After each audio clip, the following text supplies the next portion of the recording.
Welcome to the deep dive. Today we're getting into something fascinating and frankly a bit of a mess. Britain's property tax system. It gets called all sorts of things: outdated, unfair, bad for growth, politically explosive, yet it just sticks around. So our mission today is to unpack why. Why is this thing so hard to fix? We'll be looking at what the current analyses say about the system and the reforms people talk about. Okay, let's jump right in. You hear it described as political minesweeper. Why? Why is property tax such dynamite for politicians? I mean, especially now, right? You hear whispers the chancellor needs to find, what, 28 billion? And talk starts about maybe a capital gains tax on main homes. That sounds tricky. It really is. And what's kind of counterintuitive is that Britain already raises more from property taxes as a share of the economy than pretty much any other advanced country. So the analyses stress it's not really how much tax we raise, it's how badly designed the system is. And that's the political trap, isn't it? The ideas that make economic sense often look like political suicide, but the politically safer options, they don't actually fix the underlying flaws. That capital gains idea, definitely politically charged, hits wealth directly. Right, okay.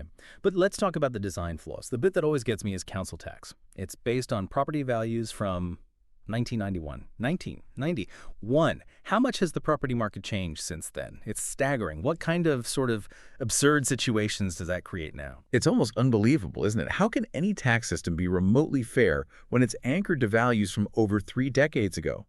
Think about it. Back in 91, maybe a big house, a mansion, was worth, say, 8 times a small starter home, but it might have only paid 3 times the council tax. Fast forward to today, the distortions are just wild. You can literally have a situation where, say, a modest 2-bed flat in Hartlepool pays a higher annual council tax bill than a, 10-bedroom mansion in Westminster. That's just, wild is the word. And then there's the other big one, stamp duty. That big tax bill you get hit with when you buy or sell a house. It feels like it actively punishes moving. Like the government is saying, thinking of upsizing for the family. Or downsizing now the kids have left. Well, think again, unless you give us a hefty slice. Exactly. Stamp duty does raise a lot of money. I think it was around £15 billion last year. But it has this really nasty side effect, as you say. It gums up the housing market. It discourages mobility. Families put off moving to a bigger place. Older people, maybe rattling around in a big house, resist downsizing because of the cost. And crucially, people might hesitate to move for a better job elsewhere. That reluctance, that friction, it really does hurt productivity across the whole economy. It keeps people and housing kind of stuck. So we've laid out the problems pretty clearly. Is there a clear fix that people agree on? Or are the experts as divided as the politicians seem to be? What's the sort of ideal solution people point to? Well, there's actually a surprisingly broad consensus among economists. The general view is get rid of both council tax and stamp duty. Just scrap them. And replace them with a single annual levy based on up-to-date property values. The benefits look pretty compelling on paper. It'll be fairer, more expensive homes pay more, cheaper ones pay less. Simple as that. It should boost house sales by getting rid of that stamp duty barrier. And it would, finally align the tax system with economic reality. You see systems like this in places like Denmark, and parts of the U.S. have variations too. Okay, that sounds logical. Fairer, simpler, better for the economy. So why hasn't it happened? If the solution seems that clear, what's stopping it? Is it purely politics? It really boils down to 2 words: losers and politics. Look, even if a reform like that is designed to raise the exact same amount of money overall, what they call revenue neutral, it still creates winners and losers among households. Millions of people would likely pay less under that kind of system. But the richest homeowners, maybe the top 10%, often concentrated in London and the Southeast, they could see their annual bills go up significantly, by hundreds, maybe thousands of pounds.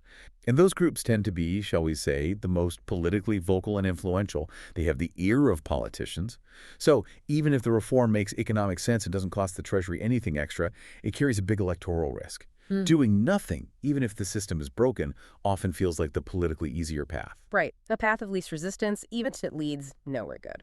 So given that political reality, what's actually likely? Are we stuck with this forever, or are minor changes possible? Yeah, I think small tweaks are probably more realistic in the short term. Things like perhaps adding a couple of new higher council tax bands for the most expensive properties. But let's be clear, those would likely be symbolic changes. Sticking plasters, really, not the kind of fundamental structural reform we've been talking about. So if we step back and look at the bigger picture here, Well, I think connecting this back, fixing the property tax system isn't just about, the total amount of tax collected. It's fundamentally about fairness, yes, but also about economic growth. The current system actively discourages moving home, moving jobs. It rewards wealth locked up in property through those ancient valuations. And it often ends up punishing the wrong people, stifling opportunity, and making the housing market even more difficult than it already is. so the solution, based on what the analyses suggest, seems remarkably clear. An annual tax based on current values, replacing the current mess, but finding the political courage to actually do it. That seems to be the real stumbling block.